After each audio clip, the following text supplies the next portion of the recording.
So one of the other questions we get quite frequently is, what should our website have? What kind of things do we need to have included in it? And while there's no definite absolutes in this category, there are a handful of things that you should consider every website should have.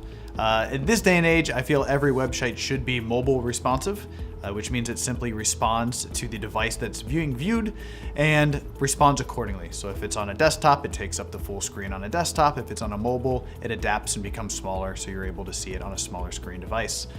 As far as content is concerned, you have your basics, your header, your menu, things like this, your footer, those should always be present. But across the website as a whole, one thing that I begin to see missing, especially on larger, more enterprise sites, is contact information.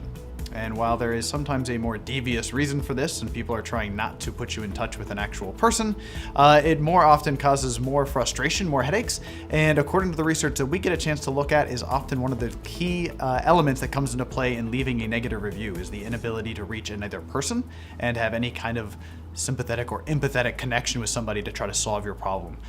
So being able to leave, even if it isn't always presented right up on Front Street, some methodology or option to contact and get in touch with an actual live person is something that certainly needs to be a part of every website.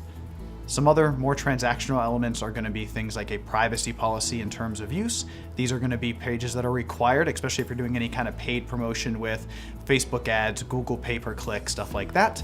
And then of course, you're going to want to make sure that you have all your essential pages, which can be as simple as a home page and a contact page, or as in-depth as hundreds and hundreds of pages and content. But make sure you keep everything mindful whenever you're thinking about your navigation and structure the site to make sure it is easy to navigate and find.